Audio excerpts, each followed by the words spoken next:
Cuidado. ¿Empezó? No, todavía no está grabando. Pero bueno, ya, ahora sí está grabando. Y bueno, vamos a continuar entonces con la clase. Bueno, nos habíamos quedado acá en esta diapositiva y íbamos a comenzar a hablar de lo que es el metabolismo fúngico, ¿ya? Les di en la diapositiva anterior como una mirada general. Y ahora, bueno, vamos a hablar un poquito más de este metabolismo. Y si ustedes se fijan, no difiere del metabolismo que ustedes conocen del resto de los organismos eucariontes. En este metabolismo sabemos que hay procesos catabólicos que proporcionan energía que se utiliza para el transporte y otras funciones que van a ser vitales para la célula y que como producto del catabolismo se producen también intermediarios y esos intermediarios en presencia de energía utilizan las vías anabólicas y esas vías anabólicas permiten la síntesis de diferentes componentes celulares. O sea que vamos a tener rutas anabólicas y vamos a tener rutas catabólicas. Las catabólicas son las rutas de degradación que lo más importante es que le proporcionan energía al microorganismo. Y las anabólicas son rutas de biosíntesis o de síntesis de componentes celulares. Ahora, ¿qué es lo diferente y qué es lo que vamos a ver distinto del metabolismo fúngico? Es esta capacidad que tienen los hongos de desarrollar dos tipos de metabolismo.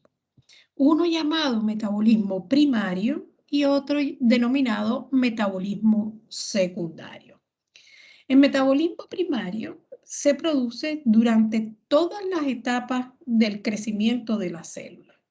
Fundamentalmente se produce en la fase de crecimiento exponencial y en raros casos puede también suceder en la fase de desaceleración de este crecimiento exponencial. Y se obtienen productos que tienen aplicaciones industriales, muchos de ellos, por ejemplo, los que les puse aquí, el ácido cítrico, el glucónico, el etanol, el glicerol, etc. Eso se obtiene durante este metabolismo primario. Algunas cepas de hongo son capaces de producir un metabolismo que llamamos metabolismo secundario. Estos son una serie de reacciones cuyos productos, que son estos que les he puesto acá, fíjense que no están involucrados en el normal crecimiento del hongo. Y en este aspecto es lo que se diferencian el metabolismo primario y el metabolismo secundario. Estos metabolitos secundarios que están acá se producen bajo determinadas condiciones y en general se van a producir al final ya de la fase exponencial, cuando ya se empieza a desacelerar el crecimiento, o ya en la fase estacionaria, ¿ya? Del crecimiento del hongo. También se pueden producir cuando un nutriente está como limitante, ¿ya? Y eso, por ejemplo, ocurre en una placa Petri en el laboratorio. Ahí llega un momento en que el hongo crece y se le acaba el nutriente en esa plaquita que está ahí, entonces él empieza a producir estos metabolitos secundarios. Se originan a partir de un intermediario del metabolismo primario, pero van a ser enzimas propias de ese hongo que van a catalizar la producción de estos diferentes metabolitos. La producción de esos compuestos son género, especie y aún más todavía cepa específica. ¿Qué queremos decir con eso? Por ejemplo, que la penicilina, que la produce un hongo, el Penicillium nutatum, ¿ya? Todas las cepas no tienen la misma producción. Incluso algunas van a ser productoras de penicilina y otras cepas no van a ser productoras de penicilina. De manera que estamos diciendo que una cepa específica es la que produce la penicilina. Bueno, estas moléculas de metabolismo secundario tienen importancia industrial y comercial. Si ustedes miran todo lo que está puesto ahí, tienen aplicaciones industriales, medicamentosas, como por ejemplo la ergotamina, la giberelina, que ya les dije que es la hormona de crecimiento vegetal. Tenemos la producción de antibióticos, la producción de las micotoxinas de los hongos se producen en metabolismo secundario, son más de 300 hoy en día. Otros metabolitos secundarios están relacionados con lo que es ya la diferenciación del hongo como tal.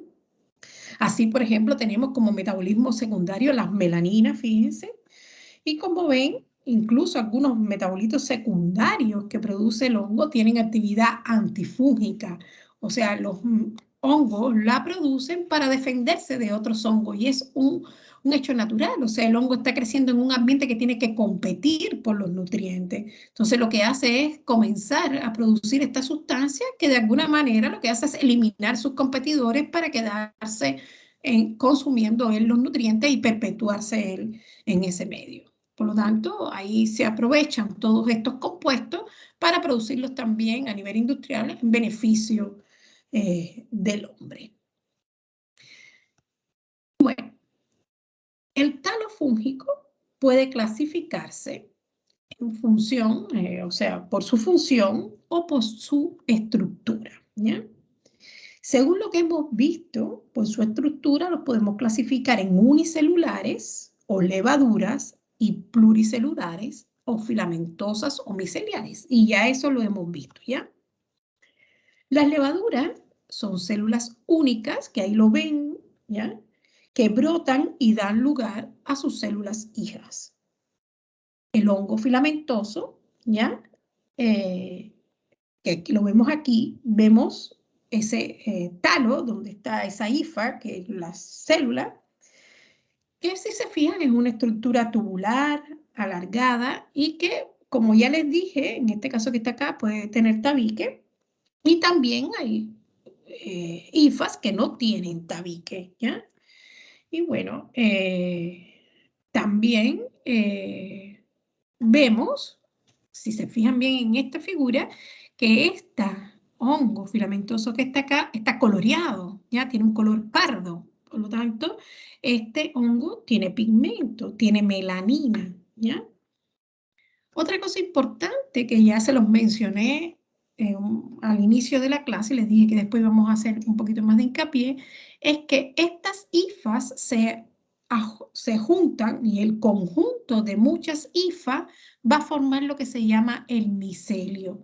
Y el micelio es lo que nosotros vemos en la placa Petri, ¿ya? Después en la diapositiva que viene yo les voy a enseñar cómo se ve un micelio, ¿ya? Pero el micelio lo que es en sí es el conjunto de muchas hifas, ¿ya? Entonces, lo que tenemos acá que los hongos filamentosos son multicelulares, multinucleados, pueden tener secto o no, y cuando tienen secto se denomina hongo, cuando no tienen secto, discúlpenme, me equivoqué, cuando no tienen secto se denominan hongo cenocítico. Pero les dije también que podían tener pigmentos, ¿ya? Y los que tienen pigmentos se denominan, como lo tienen puesto ahí en la diapositiva, hongos dematiáceos, ¿ya? Y generalmente son hongos filamentosos sectados. Eso generalmente coincide, pero hay excepciones, ¿ya?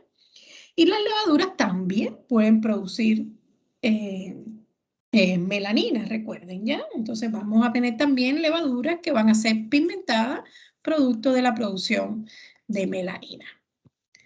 Los hongos que no tienen melanina son los llamados hongos hialinos o micelios hialinos o incoloros y entran dentro de un grupo que se llama musedináceos, ¿ya? Estos son los dematiáceos y los que no tienen color, que no tienen melanina, musedináceos, ¿ya? Dependiendo de la función, ¿ya? Que cumple ese talo, el talo puede ser vegetativo o talo de reproducción. En un mismo talo podemos tener una parte vegetativa, una parte vegetativa como vemos acá, y otra parte que tiene la misión de perpetuar la especie y cumple con las funciones de reproducción. El micelio vegetativo o el talo vegetativo, micelio cuando es un conjunto de hifas, ¿ya? Cumple la función de nutrición, de crecimiento, de resistencia también y de fijación a un sustrato, ¿ya? Y el talo que es el talo reproductivo o el talo de fructificación, es el encargado de la reproducción y la conservación de la especie en el tiempo. Esas son las dos partes importantes que tiene un talo según la función que desempeña. Veamos acá, en esta diapositiva, voy a explicar un poquito mejor esto. Acá tenemos una placa Petri, donde están creciendo hongos filamentosos con esta estructura terciopelada, clásico hongo que crece arriba de los limones, etcétera, o el pan, por ejemplo. Y tenemos algunas levaduras, que si ustedes ven, hay una diferencia importante en el crecimiento de los hongos y levaduras. Las levaduras crecen como si fueran colonias de bacterias, cremosas, en colonias aisladas, y los hongos crecen en estos micelios o en estas estructuras radiales, ¿ya? Y si ustedes analizan un poquito este hongo que está creciendo en esa placa Petri, ustedes pueden ver que tiene un color en una zona y en la zona más extrema no tiene color. Toda esta zona que tiene el color verduzco es la zona donde se están produciendo las esporas, ¿ya? En el centro, en la zona más antigua, y hacia los extremos están las hifas más jóvenes. Y como están las hifas más jóvenes, todavía no han producido esporas y por lo tanto no se ven coloreadas, ¿ya? Entonces, si viramos esa placa, ¿ya?, la ponemos de lado, así, podemos darnos cuenta de lo que es un micelio aéreo y un micelio vegetativo. Aquí tenemos el micelio aéreo, que es el que soporta esas estructuras, esas esporitas que estamos viendo de color verde, ¿ya? Y después tenemos un micelio que está sumergido en el agar, como tratando de alimentarse, de agarrarse de ese medio agarizado, y ese es el micelio vegetativo. Por eso yo les decía que las funciones que tiene fundamentalmente es de nutrición, de anclaje, ¿ya? Mientras que el otro tiene la función de reproducción, porque es ahí donde están y se forman las esporas, ¿ya? O sea, aquí, por eso yo les decía que en la diapositiva que venía después, ustedes podían ver cómo crece un hongo y fíjense qué distinto crece a las levaduras. Este es el hongo filamentoso y estas que están acá son distintos tipos de levadura. Bueno, como ya les había comentado en esta diapo, los hongos levaduriformes son unicelulares, ¿ya? Les comenté que se separan de la célula madre hacia una célula hija por brotación, como lo ven aquí. Ahí se ve un poco más chico, pero es una tinción de una levadura. De esta placa se tiñe y se observan cómo hay levaduras que están gemando, ¿ya? O están brotando, como ustedes les quieran llamar. Pero hay algunas levaduras que esta separación se produce por un proceso de tabicamiento, ¿ya? En vez de gemar o brotar, como la están viendo acá, se produce esta separación porque se produce un tabique central que lo que hace es dividir la célula en dos. Bueno, generalmente, como ya yo les dije, las levaduras son colonias cremosas y pueden ser blanquecinas, tener distintos colores, incluso las que tienen melanina pueden ser más oscuras. También les dije que el brote que sale de la levadura se llama blastoconidio. Ahora, si miran aquí abajo, ¿ya? Pueden observar cómo la levadura brota, ¿ya?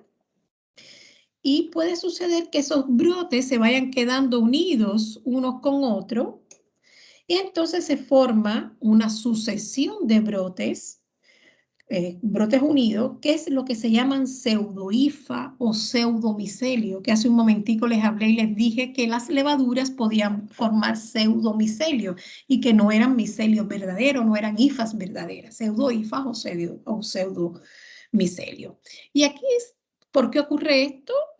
Como ven acá, en esta figura incluso más azul que están acá, ahí se pueden ver las pseudohifas o estas estructuras que se van uniendo.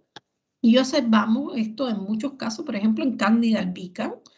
Y hay ocasiones en que se forma esta pseudohifa y se forma esta estructura que está acá, que es una clamidioconidio, que se forma en el extremo de la sucesión de esos brotes, o sea, esa pseudohifa. Y esos son elementos de resistencia, ¿ya? Que presentan una pared gruesa con un alto contenido de material citoplasmático y materiales de reserva. O sea, son estructuras que pueden formar esas levaduras para mantenerse o tener reserva para poderse perpetuar de algún caso. Pero lo más importante es cómo se forman esos pseudomicelios o esas pseudohifas, ¿ya? Y que es bien distinto de lo que se puede observar en lo que llamamos una hifa verdadera de un hongo filamentoso. Bueno, ¿cómo se reproducen? Vamos a hablar un poquito de cómo pueden reproducirse los hongos, ¿ya? Y acuérdense que eso ocurre en el talo de fructificación, ¿ya? Esta reproducción pueden realizar los hongos como ven acá, ¿ya? De forma asexuada, anamorfa o imperfecta, o en forma sexuada, teleomorfa o perfecta. Estas son las dos formas que ya también se lo di al principio de la clase que tienen los hongos de reproducirse. Las formas asexuadas muchas veces se producen muchas veces durante el ciclo de vida del hongo y se producen por procesos que solamente implican mitosis, ¿ya? En cambio, la reproducción sexuada se produce pocas veces en la vida de un hongo y se producen por procesos que van a implicar meiosis y pueden posteriormente implicar un proceso de mitosis. Desde el punto de vista de la ventaja, podemos decir que la reproducción sexual permite, evidentemente, la recombinación genética y permite la adaptabilidad del hongo a las condiciones variadas. Por eso el hongo lo realiza pocas veces dentro de su ciclo de vida. Como producto de la reproducción asexuada, esta que está acá, vamos a obtener estructuras que vamos a llamar conidio, ¿ya? Y estructuras que vamos a llamar esporos. Los conidios son esporos igual, pero son esporos asexuados externos, ¿ya? Y estos que están acá, que lo que vamos a llamar esporos como tal, o esporos directamente, es también los que se originan por reproducción asexual, pero están dentro de un receptáculo, ¿ya? Como pueden ser en este caso los esporangios, que están llenos de esporos, o los picnidios, que ahí adentro están entonces las esporas. Mientras que si miran este lado de acá, como producto de la reproducción sexual, se van a formar, si ustedes se fijan bien ahí, siempre esporos que también van a ser externos o internos. Ahora bien, los conidios o esporos asexuales, estamos en estos que están acá, externos, ¿ya? Pueden formarse por dos procesos importantes. Un proceso que es tálico y un proceso que es blástico. ¿Qué quiere decir eso? El proceso tálico, lo que existe es una transformación de una hifa preexistente de ese micelio vegetativo que se transforma en un conidio. Se divide y ahí esa misma hifa se transformó y se convirtió en un conidio. Y así, o sea, si ocurre por este proceso, que es un proceso tálico, podemos tener diferentes tipos de conidios externos. Podemos tener macroconidios, como ese que está ahí, que es un conidio muy grande, microconidios, que son conidios más pequeños, artroconidios y clamidioclonidios, ¿ya? Eso es lo que podemos tener en el caso de los conidios externos, ¿ya? Que se producen por reproducción asexual y por un proceso tálico, ¿ya? Ahora, si los conidios tienen un origen blástico, ¿ya? ¿Qué quiere decir esto? Que es donde hay una formación de un conidio, una nueva formación de una pared, de un material citoplasmático, y eso va a dar origen a un conidio. Y muchas veces hay una célula que va a dar lugar a un conidio, ¿ya? Entonces, ese proceso es distinto porque hubo una, no se transformó una hifa en un conidio, sino que se formó un conidio donde hubo un material citoplasmático nuevo, una estructura nueva, una pared celular nueva, etc. Y esos son los llamados blastoconidios, ¿ya? Que también son conidios externos.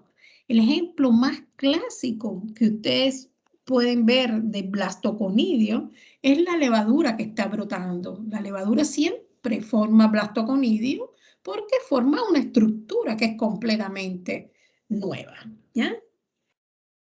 Bueno, si miramos de este lado que está acá, tenemos la reproducción sexual, perfecta o teleomorfa, como ya les dije. Para que se produzca esta reproducción sexual, ustedes saben que es necesario 2 células haploides. Eso es conocimiento básico, ¿ya? Que se tienen que unir. Y estas células haploides pueden estar aisladas o formar parte de estructuras filamentosas o estar incorporadas en órganos sexuales. Pueden estar en varios lugares. Lo importante es que sean células haploides, ¿ya? Si en el caso que se usen órganos sexuales en los hongos, eso se llama gametoganglios, ¿ya? Entonces vamos a tener metangios masculino y femenino, ¿ya? Ahora, lo importante acá es que van a ser células haploides, que van a tener distinta polaridad. Estas células haploides se van a unir, se unen, ¿ya? En un mismo citoplasma. Y cuando ocurre ese evento, hablamos entonces de que ocurrió la plasmogamia. Entonces, ahí tenemos lo que llamamos N más N. Cuando ocurre esa unión de N más N, llegamos a una célula que tiene 2 núcleos. Uno de una célula y otro de otra célula. Posteriormente, ¿qué tiene que ocurrir? La cariogamia, ¿ya? Y ahí se llega a un núcleo que es diploide, un 2N, ¿ya? Y luego, ¿qué es lo que viene? La meiosis, ¿ya? Con la probabilidad de recombinación genética. Y luego puede haber o no mitosis, o una o más rondas de mitosis, ¿ya? Pero eso es lo que ocurre en un proceso de reproducción sexual. Como consecuencia de esta reproducción sexual, se originan esporas que vamos a llamar cigosporas, porque están dentro de un cigote, por eso se llaman cigosporas, o ascosporas que van a estar dentro de estos sacos que se llaman ascos, ¿ya? Entonces, por eso de ahí viene el nombre de cada uno de estos esporos internos que se producen por reproducción sexual.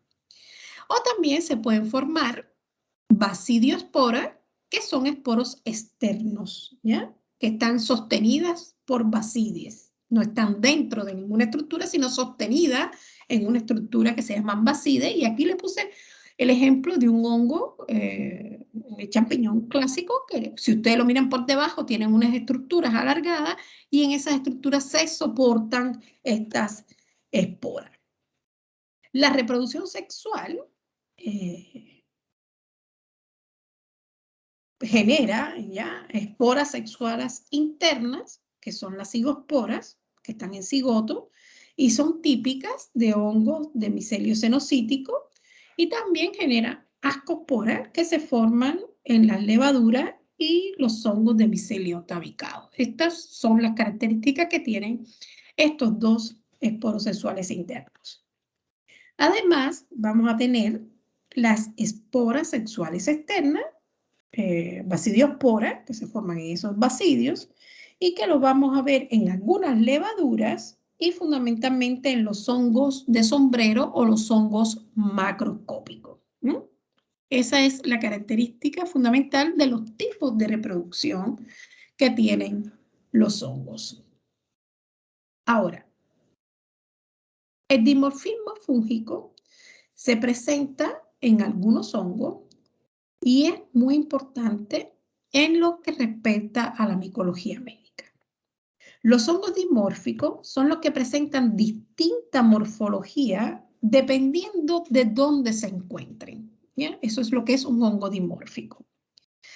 Pueden tener una fase, saprofítica, cuando se desarrollan en el suelo, y una fase o una forma parasitaria, que es la que se desarrolla en el huésped. ¿Ya? Y aquí yo les traje dos ejemplos.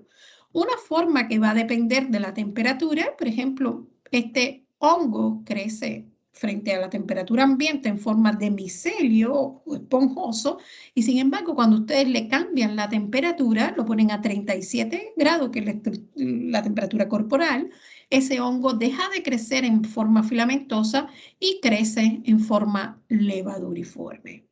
Acá, sin embargo, tienen otro, por ejemplo, la Malassezia furfur, que vive normalmente en forma de levadura y, sin embargo, cuando se transforma a hongo filamentoso, produce daño en el huésped. Entonces, son distintas formas, o sea, el hongo puede tener dos formas diferentes según dónde se encuentre. Hay varios agentes etiológicos que tienen esta característica de dimorfismo y vamos a verlo en distintas micosis, la paracoccidiosis, histoplasmosis, coccidiosis, todos los hongos que producen cromoblastosis, el esporotri, los blastomices, bueno, van a ver varios hongos. Y generalmente después van a ver y los van a poder clasificar que casi todos son los llamados hongos endémicos que están en determinadas zonas geográficas y no están distribuidos de manera universal. Bueno, el principal estímulo para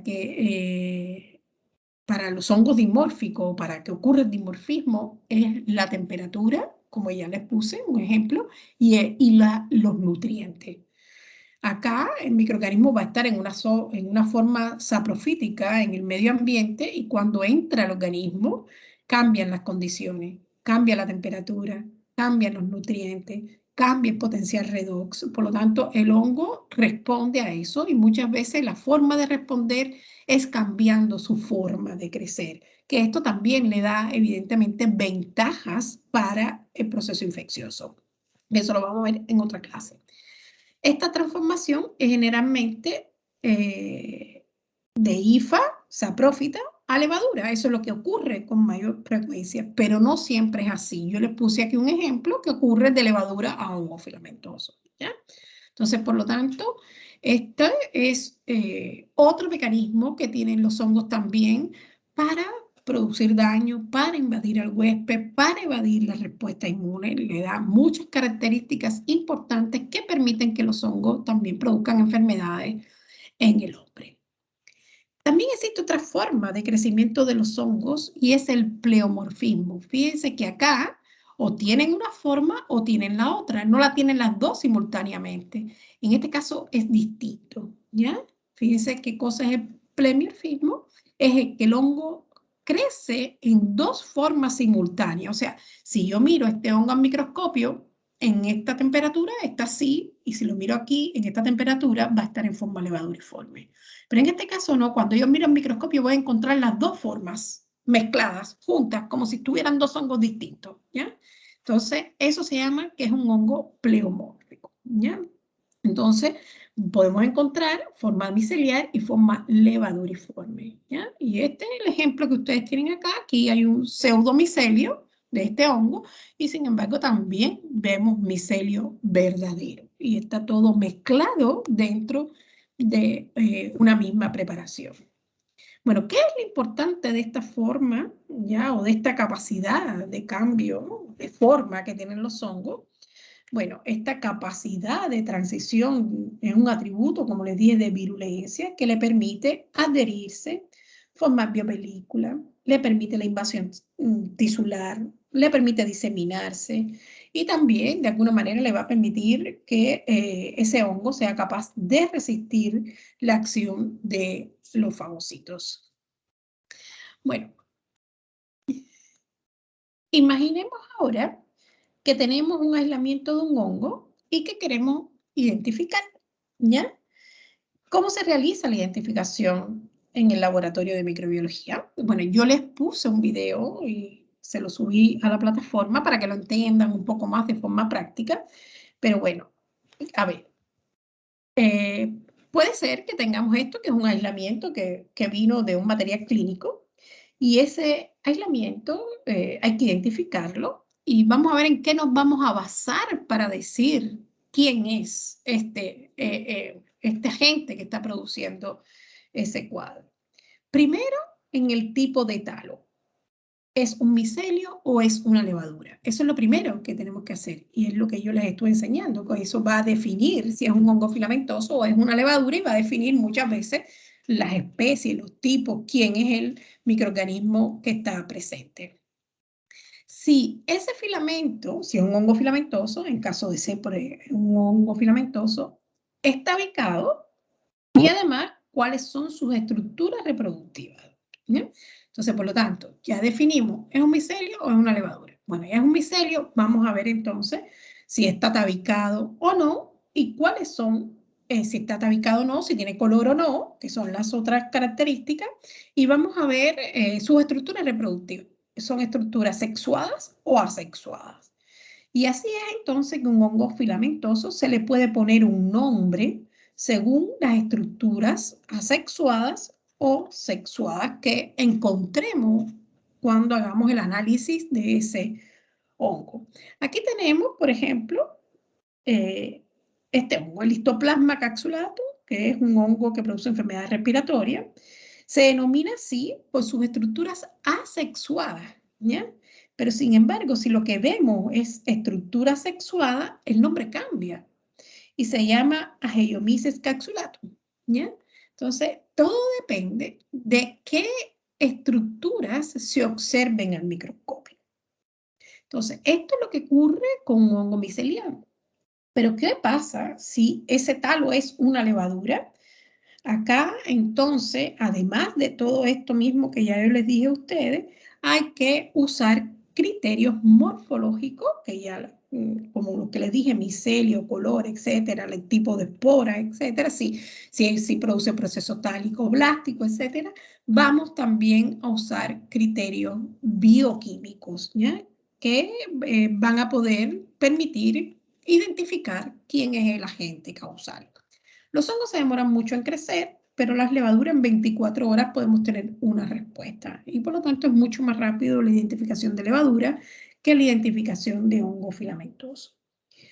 Ustedes dirán, bueno, pero ¿cómo es esto de que dos nombres? ¿Cómo es esto? Bueno, eso es evidente, es tarea del que está en el laboratorio, pero para que sepan que las reglas actuales de identificación del microorganismo permiten que los hongos tengan un único nombre, ya sea el nombre que se le dio por la estructura anamorfa o la estructura teleomorfa, da lo mismo, siempre con prioridad en el que es más antiguo o el que es más utilizado clínicamente por la comunidad científica, de manera que esto evidentemente lleve a la menor confusión posible.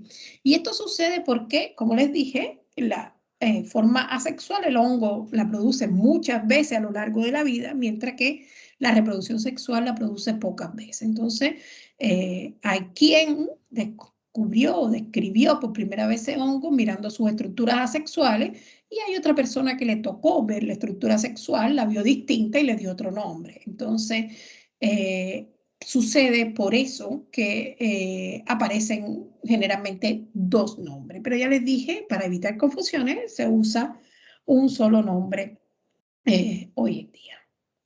Bueno, acá no quiero llenarlos de nombre, pero al menos ustedes están en un curso de microbiología y tienen que conocer cómo se organiza el reino fungi, ¿ya? Y qué ha sucedido con la nomenclatura del reino fungi. En la parte de arriba, que le puse A, ¿ya? En esta parte que está acá, les muestro cómo se clasificaban anteriormente el reino fungi, ¿ya? Y eso se los aclaro porque depende del texto que estén revisando, lo pueden tener todavía con esta clasificación, pero esta que está aquí abajo es la clasificación actual del reino fungi. Acá tienen el llamado reino fungi, y si ustedes ven, tiene dos subreinos. El subreino Dicaria, donde se incluyen los hongos que producen ascos y basidios, que ahí lo dicen, ascosporas y basidiosporas, ¿ya? Y después tenemos el otro subreino, que son los denominados hongos basales, que está ahí representado en negro, ¿ya? Que incluyen, ustedes ven ahí, una serie de divisiones donde la más importante es esta última que están acá, ¿ya? Donde vamos a encontrar los glomerulomicotas, y dentro de estos que están acá encontramos un subfilo con una subdivisión que están este grupo que está acá, los mucormicotinas, ¿ya?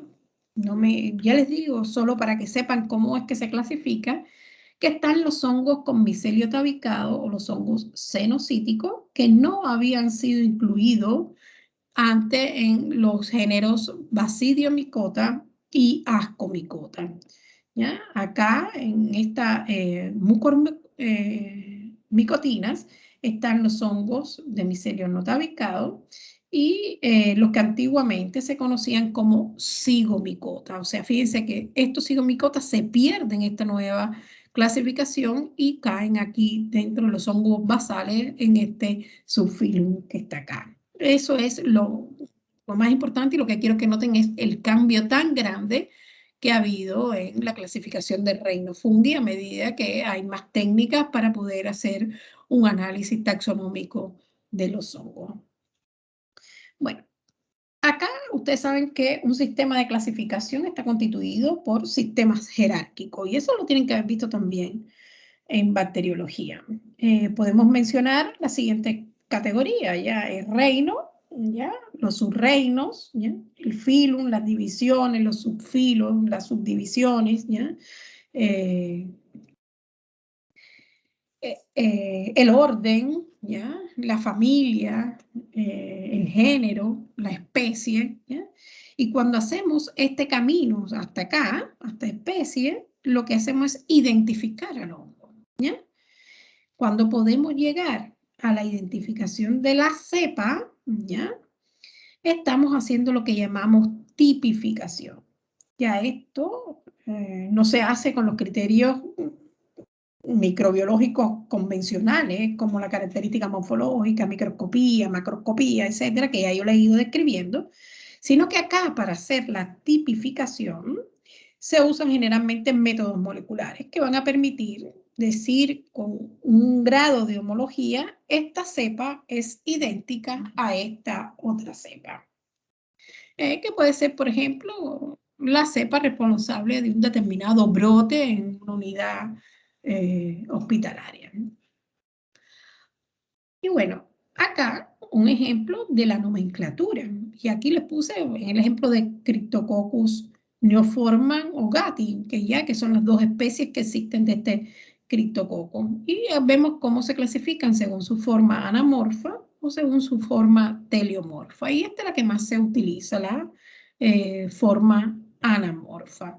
Si ustedes ven, ahí está el filum, orden, familia, género, especie y las distintas variedades que pueden existir de estos neoforman groovy, ¿ya?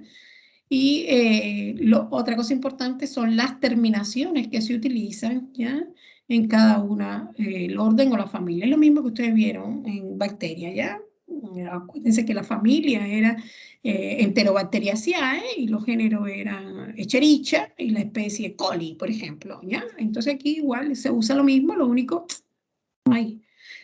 que tienen que tener en cuenta es que tienen dos nombres según sea la fase anamorfa o la fase teleomorfa. Bueno, y por último vamos a hablar un poquito de lo que es el diagnóstico micológico como tal, ¿ya? Bueno, el diagnóstico micológico se hace generalmente un diagnóstico clínico según los síntomas y signos que presenta el paciente. Hay que tener en cuenta muchos aspectos epidemiológicos que los van a conocer con las micosis.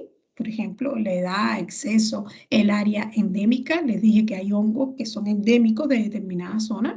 Hay hongos que están muy asociados al tipo de trabajo, los jardineros, los que trabajan con leña, que se enterran astillas,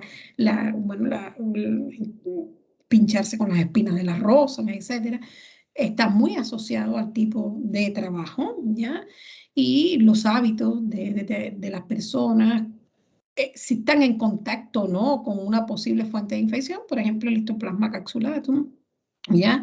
Que es una enfermedad respiratoria, como les dije, se adquiere fundamentalmente cuando se va a cueva y porque lo excretan los murciélagos en sus heces. Entonces, ahí hay una alta concentración de esporas y si se alborotan los murciélagos y empiezan a revolotear, empiezan las esporas a estar en el ambiente, se pueden adquirir y como es un patógeno primario, produce enfermedad respiratoria en ese grupo de pacientes. Por lo tanto, también tiene que ver un poco con los hábitos y el trabajo, por ejemplo, si es un espeleólogo, si trabaja en demolición de edificios, ¿entiendes? Porque ahí está más expuesto o tiene mayor probabilidad de adquirir ese tipo de infecciones. Van a haber varios, ¿ya? A lo largo de la clase. Se pueden usar muchas imágenes, rayos X, TAC, resonancia, etcétera, y se pueden hacer los estudios ya microbiológicos como tal, porque estos más bien estudios que ayudan al clínico, ¿ya? Que son los estudios histopatológicos, que logran ver cómo está el hongo en el tejido, el microbiológico, que es lo que les vengo explicando, qué tipo de hongo es, crecerlo, verlo, inmunológico, y la biología molecular, que también nos puede ayudar a identificar quién es el agente causal. Bueno, este es un flujograma clásico de diagnóstico. Se hace el estudio clínico, se toma la muestra, se transporta esa muestra bajo condiciones necesarias para cada una de ellas, y las que necesitan esterilidad, las que no, etcétera. Y se hacen los procedimientos generales de laboratorio. Esto es muy parecido a lo que ustedes ya vieron en bacteria, por eso no me estoy deteniendo tanto, ¿ya? Se hace el examen microscópico directo, la histopatología, se puede hacer el cultivo, se puede hacer inmunodiagnóstico, lo mismo que ya ustedes vieron, ¿ya? Y eso nos permite identificar a nivel de especie, hacer los estudios de sensibilidad cuando sea necesario, cuando se pueda, y de esos análisis determinar quién es el agente causal. Tener en cuenta acá que el cultivo, en el caso de los hongos, se demora. En el caso de las levaduras, no. Por lo tanto, todo lo que es cultivo y pruebas bioquímicas se utiliza más en levadura. Y lo que es ya diagnóstico, ya asociado a tinciones o a inmunodiagnóstico o a PCR, etcétera, se utilizan también más en los hongos filamentosos. Incluso, ojo con el PCR. El PCR está hoy en día desarrollado bien para levadura, pero para hongo no hay PCR listo que nos permita identificar, hacer una identificación rápida de un agente fúngico. Hay otros test ya que permiten una identificación rápida, sobre todo en los pacientes inmunocomprometidos, pero no hay para el resto de los hongos. Entonces, ¿con qué se cuenta hoy en día? Si ustedes miran, es lo mismo que tienen en bacterias. Vamos a tener los métodos directos, donde vamos a detectar los antígenos, y vamos a tener también métodos indirectos, que lo que vamos es a detectar las respuestas del huésped. Puede ser la respuesta celular, ya, en algunos casos, o puede ser la respuesta de anticuerpos. Que en hongos, la respuesta de anticuerpos no es un marcador importante. Hay muy pocos hongos que generan una respuesta de anticuerpos. Por lo tanto, no va a ser tan importante como lo que vamos a ver en el caso de los virus, que van a ver después, y lo que ya ustedes vieron para el caso de las bacterias. ¿Qué tenemos para detectar antígenos? Tenemos el examen directo al microscopio, que puede ser en fresco o puede ser teñido, que generalmente se hace con KOH. Eso se los voy a dejar para que ustedes lo vean en el texto, porque ya aquí no hay mucho más que explicar. Simplemente se usa KOH porque va a ser necesario muchas veces romper la célula eucarionte, la célula del huésped, para dejar la estructura del hongo y poderla ver bien. Esa es la función fundamental que tiene el KOH. Pero también se usan muchas tinciones, ¿ya? Se utiliza el cultivo, que puede ser para ambos. Ya les dije que uno se demora más que otro.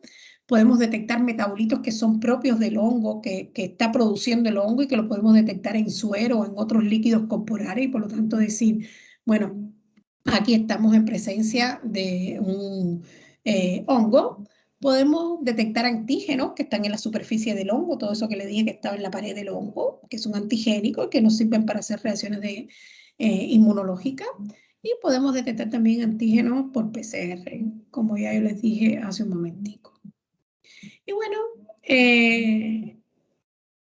esto que está acá, todo está en su libro de texto, por lo tanto yo les pongo acá que tienen como lectura obligatoria estudiarse el diagnóstico del laboratorio de las micosis, porque es repasar muchas veces los mismos test que ya están descritos para bacterias y que ya ustedes conocieron, simplemente adaptado a hongo, porque no se usan a lo mejor los mismos tipos de tinciones, porque no se usan los mismos tipos de cultivo, o sea, de medios de cultivo, pero el cultivo es lo mismo, un cultivo puede ser un cultivo diferencial, hay cultivos generales, cultivos selectivos también, y esos son conceptos que ya ustedes traen del área de bacteriología. Por lo tanto, ustedes, haciendo una lectura de este capítulo del texto del Murray, pueden profundizar un poco más y les pongo que es una lectura obligatoria para que tengan en cuenta que se les puede preguntar en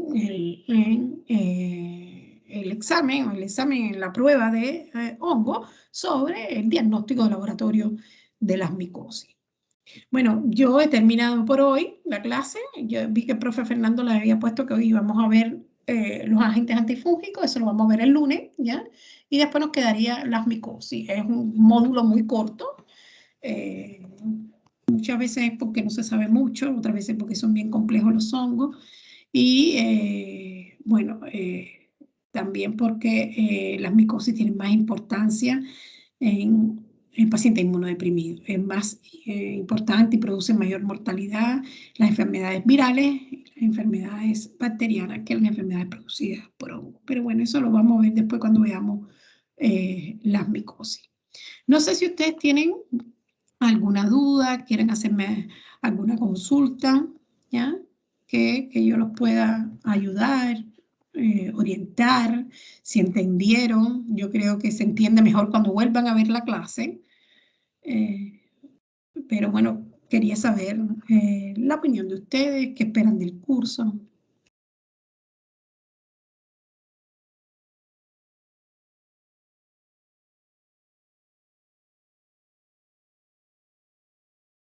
Aló.